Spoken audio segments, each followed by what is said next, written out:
اور نماز اور زکوٰۃ کی دلیل اور توحید کی تفسیر کے متعلق سے اللہ تعالیٰ کا یہ فرمان ہے، اور انہیں تو حکم کیا ہی نہیں گیا تھا مگر اس بات کا کہ اللہ تعالیٰ کی عبادت کرے، دین کو اس کے لیے خالص کرتے ہوئے اس کی جانب یکسو ہو کر۔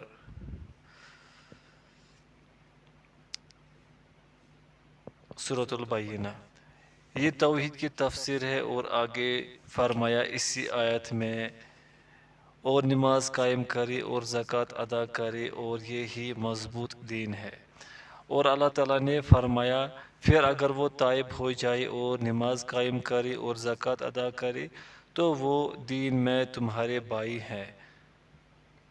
اور فرمایا کہ پس اگر وہ تائب ہو جائے اور نماز قائم کرے اور زکوٰۃ ادا کرے تو پھر ان کا راستہ چھوڑ دو۔ سورۃ توبہ آیت نمبر 11۔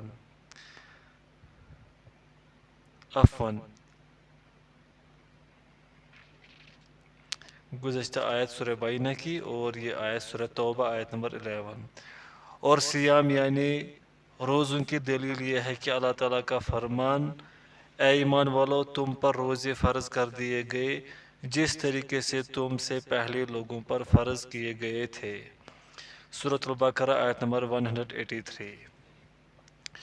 اس آیت سے لے کر اس فرمان الہی تک کہ شہر رمضان، سورۃ البقرہ آیت نمبر 185، یعنی یہ رمضان کا مہینہ ہے جس میں روزے فرض کیے گئے، یعنی اس کے سیام، اس کے روزے واجب ہے۔ پھر تم پر ہر سال میں رمضان کے مہینے میں حج کی دلیل اللہ تعالیٰ کا یہ فرمان، اور لوگوں یہ اللہ تعالیٰ کے لیے واجب ہے کہ وہ اس کے گھر کا حج کرے جو اس تک جانے کی استطاعت رکھتا ہو۔ سورہ آل عمران آیت نمبر 97۔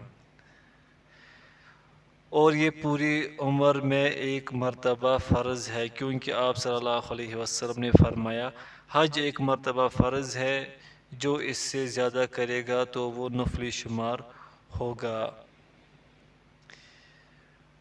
حاشیہ یہ ابن عباس رضی اللہ عنہما کی حدیث کا ایک ٹکڑا ہے جس میں الاقرع بن حابس رضی اللہ عنہ نبی کریم صلی اللہ علیہ وسلم سے سوال پوچھتے ہیں۔ اسے احمد نے اپنی مسند اور ابو داود نے اپنی سنن کتاب المناسک میں، نسائی نے کتاب مناسک الحج وغیرہ میں روایت ہے۔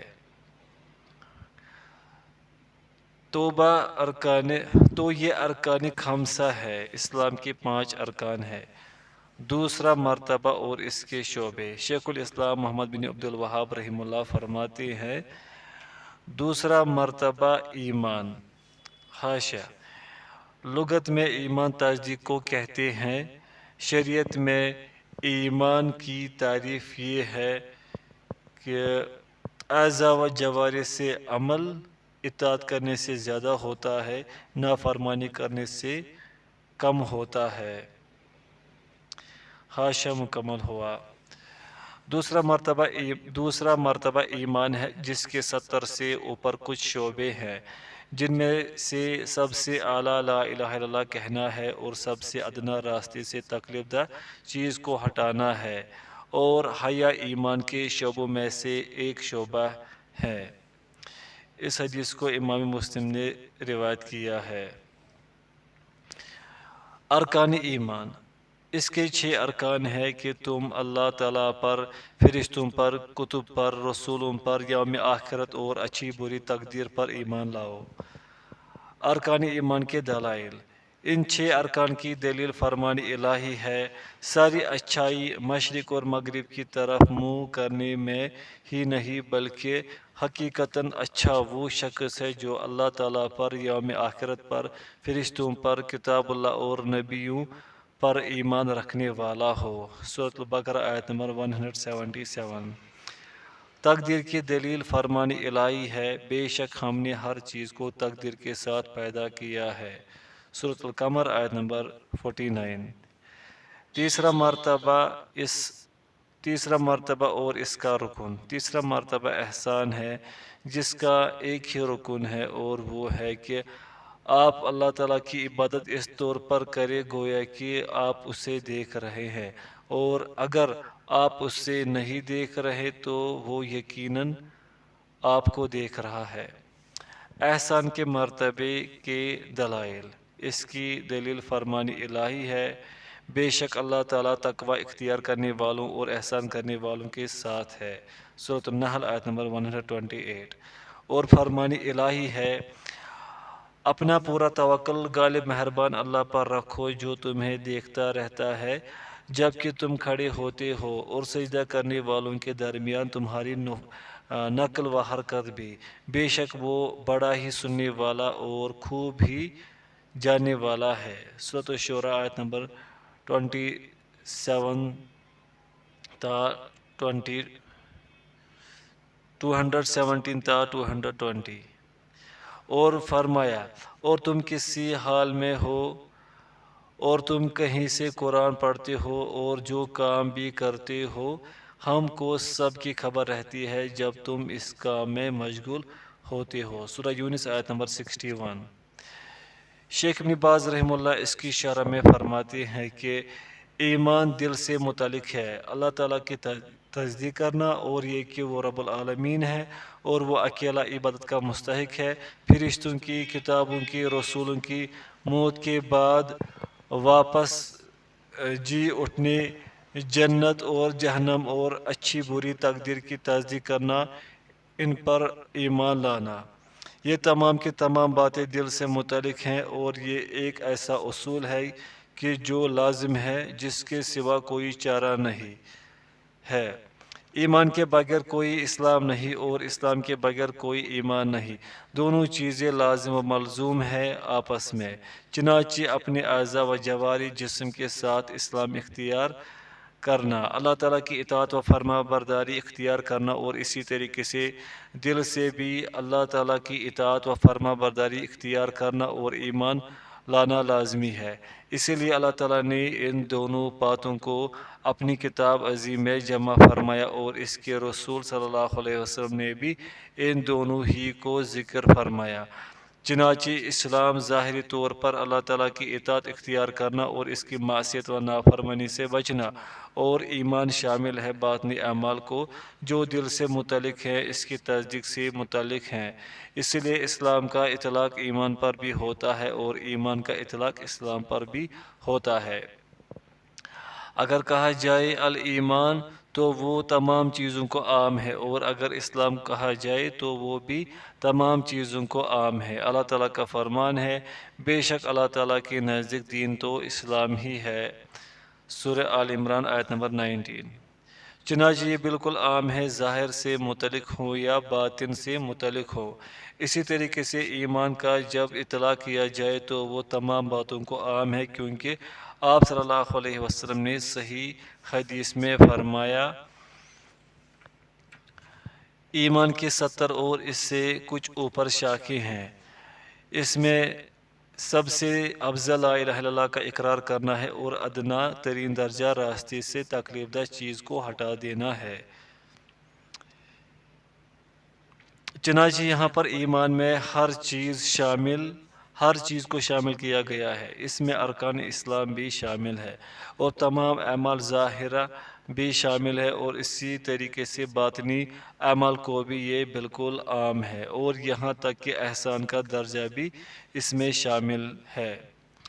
الاحسان کیا ہے؟ احسان یہ ہے کہ اللہ تعالیٰ کی عبادت کامل طریقے سے کرنا، ظاہراً اور باطناً۔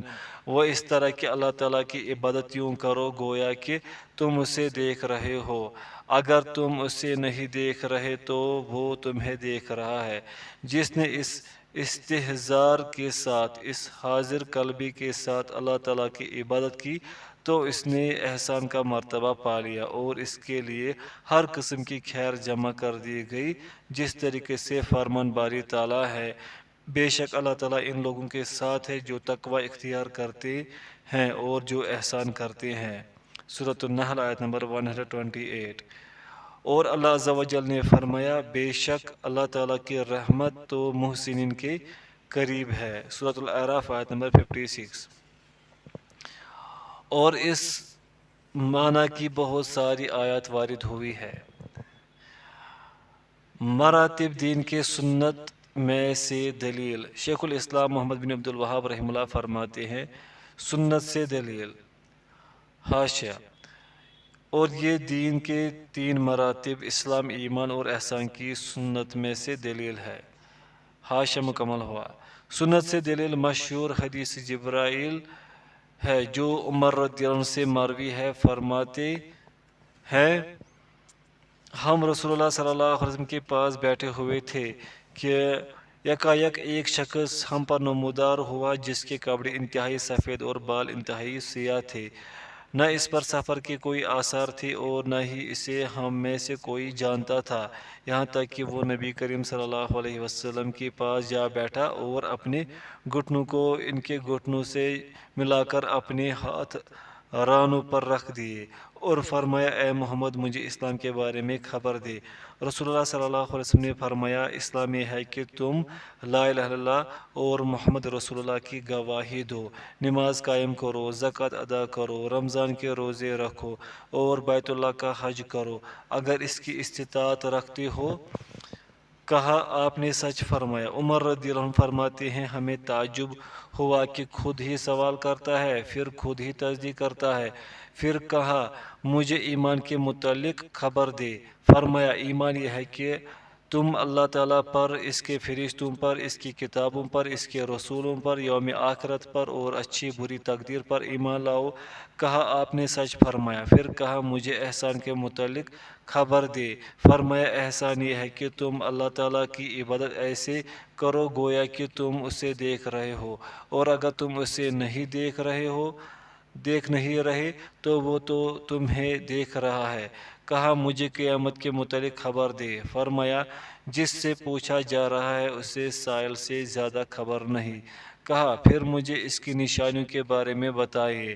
فرمایا کہ لونڈی اپنی آقا کو جنے گی اور تم دیکھو گے کہ ننگے پیر و ننگے بدن و محتاج بکریوں کے چرواہے اونچی اونچی عمارتیں بنانے میں ایک دوسرے کے مقابلہ کریں گے۔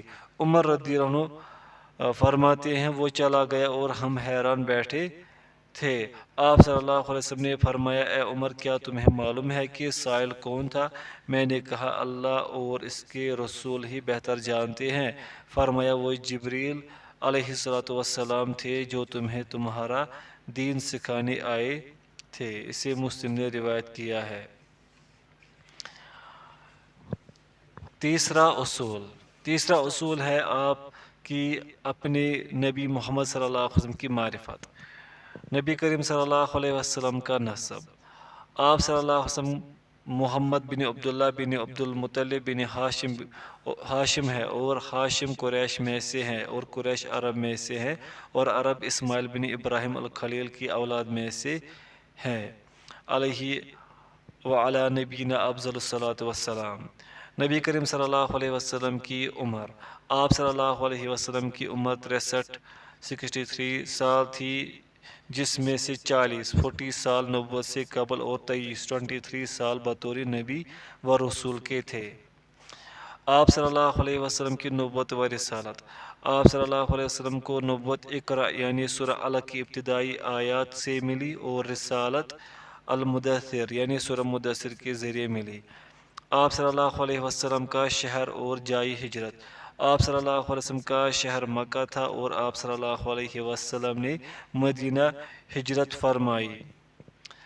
بعثت محمدی صلی اللہ علیہ وسلم کی حکمت۔ اللہ تعالیٰ نے آپ صلی اللہ علیہ وسلم کو شرک سے ڈرانے اور توحید کی جانب دعوت دینے کے لیے مبعوث فرمایا۔ بعثت محمدی صلی اللہ علیہ وسلم کی اس حکمت کی دلیل فرمان الہی ہے اے لحاف میں لپٹنے والے کھڑا ہو جا اور آگاہ کر دے اور اپنے رب ہی کی بڑائیاں بیان کر، اپنے کپڑوں کو پاک رکھا کر ناپاکی کو چھوڑ دے اور احسان کر کے زیادہ لینے کی خواہش نہ کر اور اپنے رب کے لیے صبر کر۔ سورۃ المدثر آیت نمبر 1 تا 7۔ اور قم فانذر کا معنی ہے شرک سے ڈرا اور توحید کی جانب دعوت دے۔ وربک فکبر کا معنی ہے توحید کے ذریعے اس کی تعظیم کرے۔ وثیابک فطہر کا معنی ہے اپنے اعمال کو شرک سے پاک کرے۔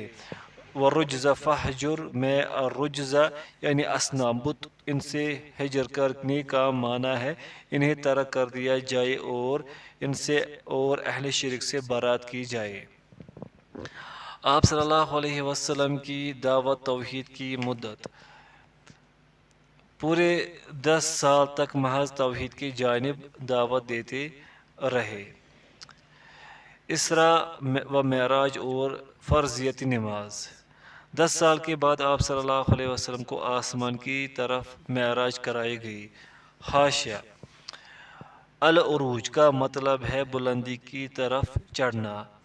عرج یعرج عروجاً جبکہ کوئی بلندی کی طرف سیڑھیوں وغیرہ سے چڑھے۔